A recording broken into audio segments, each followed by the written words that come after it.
இந்த மாதம் ஆவணி மாதம் வரக்கூடிய அமாவாசை வர 22ஆம் தேதி வருது. இந்த அமாவாசையோட சிறப்பு என்ன, முன்னோர் வழிபாடு நம்ம எப்படி செய்யணும், செய்யறதால என்ன பலன்? இப்போ அதில் தர்காவுக்கு போகிறோம், கோவிலுக்கு போகிறோம், இது போகிறவங்க நீங்கள் போகலாம். இப்போ வீட்டில் நீங்கள் என்ன செய்யலாம்னு பார்த்தீங்கன்னா, நார்மலாக அதை மனசில் வேண்டிக்கிட்டு இது 2 in 1 இதை நீங்கள் பயன்படுத்தலாம். உங்களோட முன்னோர்களுக்காகவும் நீங்கள் மனசில் நின்றுக்கிட்டு அவங்க வீட்டுக்கு வரணும், முன்னோர்களோட ஆசீர்வாதம் இருக்கணும், அவங்களோட போக்குவரத்து இருக்கணும், அவங்களோட ஆசை எனக்கு கிடைக்கணும்னு மனசில் வேண்டிக்கிட்டோம். நான் சொன்னது மட்டும் ஃபாலோ பண்ணுங்கள். இந்த அமாவாசை நீங்கள் பண்ணுங்கள். அடுத்த 2 அமாவாசைக்குள்ளேயே உங்கள் விஷயம் 100% நடக்கும்.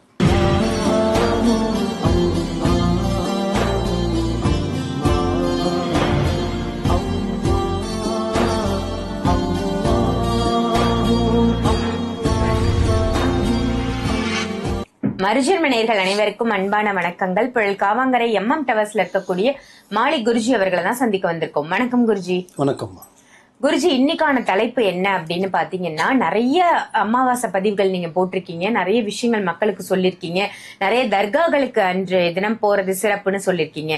இந்த மாதம் ஆவணி மாதம் வரக்கூடிய அமாவாசை வர 22ஆம் தேதி வருது. இந்த அமாவாசையோட சிறப்பு என்ன, முன்னோர் வழிபாடு நம்ம எப்படி செய்யணும், செய்யறதால என்ன பலன்? இப்போது இந்த அமாவாசை வர 22ஆம் தேதி உங்களுக்கு ஸ்பெஷலாக ஒன்று சொல்கிறேன். நார்மலாக சித்தர் வழிபாடு பண்ணுங்கள், சித்தர் கோயிலுக்கு போங்க, தர்காவுக்கு போங்க, மலைகள் கோயிலுக்கு போகலாம், எங்கே வேணாலும் செல்லலாம். அமாவாசைன்றது ஒரு ஸ்பெஷலு. அன்றைக்கி நடக்காத விஷயம், உடம்பு முடியாதவங்களுக்கு, உடல்நிலை பிரச்சனை, மனநிலை பிரச்சனை, திருமணம் பிரச்சனை, அனைத்து விஷயத்துக்குமே பார்த்திங்கன்னா இந்த அமாவாசை பௌர்ணமிலாம் வந்து பார்த்திங்கன்னா ஒரு ஸ்பெஷல்னு சொல்லுவாங்க. அதில் முக்கியமானது இருட்டு நாள் தான். ஆனால் அந்த இருட்டு நாளில் நம்ம லைஃப்பில் ஒரு வெளிச்சம் கொடுத்துரும். அதுதான் ஸ்பெஷல். இருநாள் கருநாள் இருநாள்ன்றதெல்லாம் வந்து வார்த்தையாக சொல்கிறது.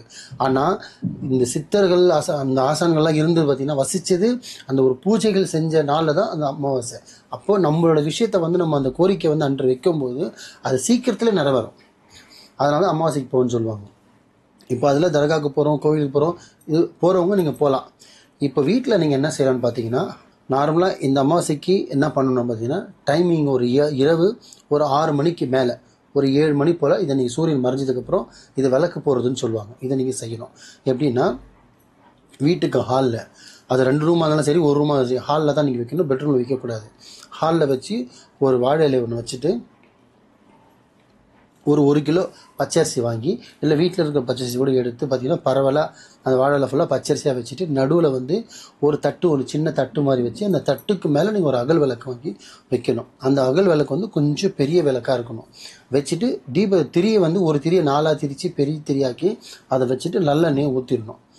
ஸோ ஊற்றிடுறோமா, ஊற்றிட்டு எந்த நோக்கினா ஹாலில் இருந்து வாசலை நோக்கி நீங்கள் வைக்கலாம். ஹால்லேருந்து, ஏன்னா தெய்வம் வந்தாலும் சரி, உங்களுக்கு எதுவாக இருந்தாலும் வாசல் வழி தான் வரணும். ஸோ வாசலை பார்த்த மாதிரி வச்சுட்டு அந்த விளக்கை சுற்றி பார்த்தீங்கன்னா பச்சை கற்பூரமோ ஏலக்காவும் ஒரு 4-5 நீங்கள் போட்டு வைக்கலாம். இது வந்து பார்த்திங்கன்னா பணம் இழுப்பு தன்மைக்காக செய்கிறது. ஸோ நார்மலாக நீங்கள் உட்காந்துட்டு அந்த வத்தி ஏற்றிட்டு ஒரு 6:30 மணிக்கு மேலே ஒரு 7 மணிக்குள்ளே கிட்டத்தட்ட இல்லைன்னா அந்த விளக்கு பார்த்தீங்கன்னா ஒரு 2 மணி நேரம் கூட நீங்கள் எரியலாம். எவ்வளோ நேரம் எரியணும்? 2 மணி நேரமாவது 2 மணி நேரம் எரியணும். நீங்கள் நார்மலாக ஏசி போட்டு இல்லை ஃபேன் ஆஃப் பண்ணிட்டு கூட 2 மணி நேரம். வீட்டில் ஹஸ்பண்ட் இருந்தாலும் சரி, யார் இருக்காங்க இல்லைன்னா இல்லை, யார் வேணால், இது ஆணும் செய்யலாம் பெண்ணும் செய்யலாம். பிஃபோர் மேரேஜ் ஆஃப்டர் மேரேஜ் யார் வேணாலும் செய்யலாம். உங்களுடைய விஷயங்கள் என்ன வேணும் அதை மனசில் வேண்டிக்கிட்டு இது 2 in 1 இதை நீங்கள் பயன்படுத்தலாம். உங்களோட முன்னோர்களுக்காகவும் நீங்கள் மனசில் நின்றுக்கிட்டு அவங்க வீட்டுக்கு வரணும், முன்னோர்களோட ஆசீர்வாதம் இருக்கணும், அவங்களோட போக்குவரத்து இருக்கணும், அவங்களோட ஆசை எனக்கு கிடைக்கணும்னு மனசில் வேண்டிக்கிட்டோம். அந்த தீபத்தை ஏற்றணும். ப்ளஸ்ஸு உங்களுக்கு கடன் அதிகமாக இருந்தால் கடன் சுமையை தீர்றதுக்கும் நீங்கள் மனசில் வேண்டிக்கலாம்.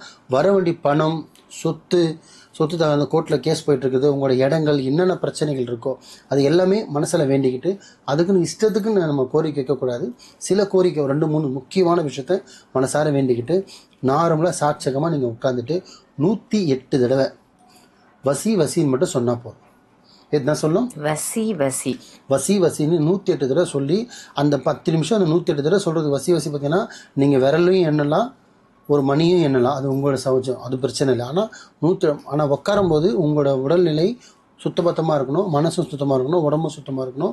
மெயின் செட்டை வந்து மெயிண்டை வந்து ஒரு நிலையாக நிப்பாட்டி ஒரு 10 நிமிஷம் உட்காந்து வசின்னு 108 தடவை சொல்லிவிட்டு ஒரு 2 நிமிஷம் கழித்து நீங்கள் எந்திரிச்சிருங்க. எந்திரிச்சிட்டு ஆஸ் யூஸ்வல் உங்களோட ஒர்க்கை நீங்கள் பண்ணிகிட்டு இருங்க வீட்டில்.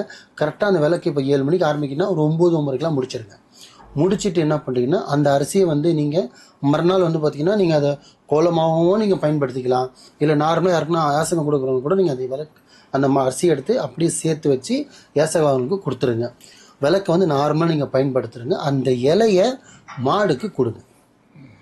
இலையை மாடுக்கு கொடுக்கணும். அரிசியை வந்து யாசகம் கொடுத்துடணும். எண்ணெய் விளக்கை நீங்கள் வீட்டுக்கு யூஸ் பண்ணிக்கலாம். இதை மட்டும் நீங்கள் கரெக்டாக பண்ணிவிட்டு கோயிலுக்கு நீங்கள் காலையிலே எந்த ஒரு கோயிலுக்கு நீங்கள் காலையில் போயிட்டு வந்துட்டனாலும் இதை நீங்கள் செய்யலாம். இல்லை நைட்டு தான் போக போகிறீங்கன்னா கூட விளக்கு ஏற்றி முடிச்சுட்டு அணைச்சிட்டு நான் சொன்ன மாதிரி டிஸ்போஸ் பண்ணிட்டு கூட நீங்கள் கோயிலுக்கு நீங்கள் போகலாம்.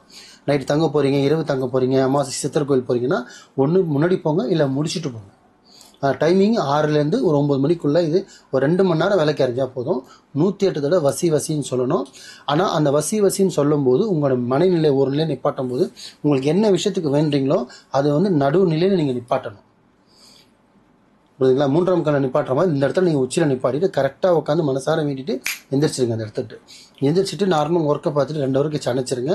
நான் சொன்னது மட்டும் ஃபாலோ பண்ணுங்கள். இந்த அமாவாசை நீங்கள் பண்ணுங்கள். அடுத்த 2 அமாவாசைக்குள்ளேயே உங்கள் விஷயம் 100% நடக்கும். ஆனால் திருப்பியும் சொல்கிறேன், இது பரிகாரம் வந்து நான் செய்கிற பரிகாரம் கிடையாது. நீங்கள் உங்களுக்காக பண்ணிக்கிற ஒரு பரிகாரம். இதை வந்து ஆத்மாத்மாவும் உட்காந்து ஆத்மாத்மாவும் சொல்லணும். ஏதோ கடமைக்கு உட்காந்து ஃபோன் பேசிக்கிட்டே டிவி பார்த்துக்கிட்டே விளையாடிக்கிட்டே பேசிக்கிட்டே பண்ணக்கூடாது. ஒரு அமைதியாக இருக்கணும். அந்த ஒரு 2 மணி நேரம் வீடு அமைதியாக இருந்து ஆத்மாத்மாவை நீங்கள் செஞ்சு பாருங்கள். கண்டிப்பாக ரிசல்ட் கிடைக்கும் இன்ஷா அல்லாஹ். ரொம்ப ரொம்ப சிறப்பான ஒரு தகவலா கொடுத்திருக்கீங்க குருஜி. ஆவணி அமாவாசை அதுவும் வெள்ளிக்கிழமையோட சேர்ந்து வரதால நமக்கு லக்ஷ்மி தேவி வசியமும் இதுல கிடைக்கும். அதே மாதிரி முன்னோர்களுடைய ஆசீர்வாதமும் கிடைக்கும். அழகா ஒரு தீபம் ஏத்த சொல்லிருக்கீங்க. ரொம்ப ரொம்ப அற்புதமான தகவல் கொடுத்ததற்கு நன்றி குருஜி. நன்றி.